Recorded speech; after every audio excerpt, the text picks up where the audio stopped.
But I don't think you ever went after any of Richard Nixon's private lawyers.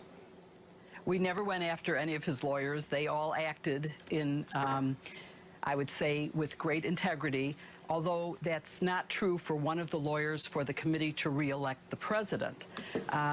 First of all, Liddy was also counsel to them, but so was Ken Parkinson, who ended up a defendant in the case. I also want to add to two things that Ari mentioned. One is that Mueller is not the person who executed this warrant. So if Donald Trump has a complaint, it's against the U.S. attorney, a Republican, approved by a federal judge and approved by higher-ups in the Department of Justice, all Republicans. It is not Mueller. And secondly, there was no break-in at his offices, at Michael Cohen's offices. This was the execution of a lawful search warrant. So when the president says, they broke into my lawyer's office, and again, he called him his lawyer, which sort of undercuts any argument that he isn't a lawyer, they didn't. They used a search warrant and did it in a valid way with approval of a judge. Well, just to be clear, it's certainly lawful, but it is a physical act. And yes, as Jill and all the lawyers on the panel know, it is far more aggressive a move than a court-ordered request. It is a physical intervention because there's either a time limit on the evidence, there's a belief of a potential conspiracy or destruction of evidence, or some other reason approved by a judge. So it's a biggie. Yeah, I mean, you can go through it. Go ahead, Mike. Yeah, Lawrence, there's 2 points that I wanted to make. In light of this search warrant today and the action by the FBI, there is no question that from this point forward, Michael Cohen cannot represent Donald Trump. That is a non-waivable conflict of interest at this point.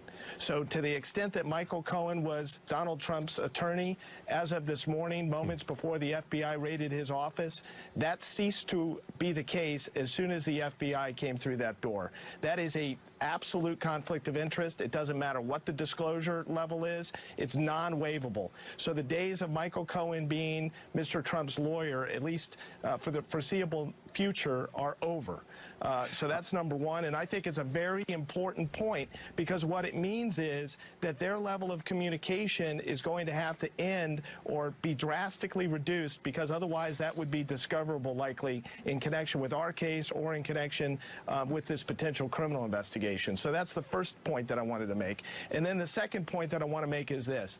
If the president wants to fire Mr. Mueller or others, that's between him and Congress. But he can't fire me, and we're not going anywhere.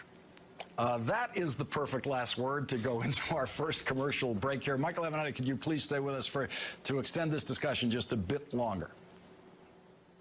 We're going to be right back. You have to ask Michael Cohen. Michael's my attorney, and you'll have to ask Michael. You'll have to ask Michael Cohen. Joining our discussion now, someone who knows Michael Cohen, Tim O'Brien, the executive editor of Bloomberg View, the author of Trump Nation, The Art of Being the Donald. He's also an MSNBC contributor. And back with us, Michael Avenatti and Ari Melber. And Michael Cohen, Michael Cohen, Tim O'Brien. On a day like today, what do we need to know about the biography of Michael Cohen? Well, you know, he first emerges in Trumplandia as an advisor to Trump on a dispute with tenants and co-op owners at one of Trump's buildings. And I think he essentially did Trump's handiwork in that dispute.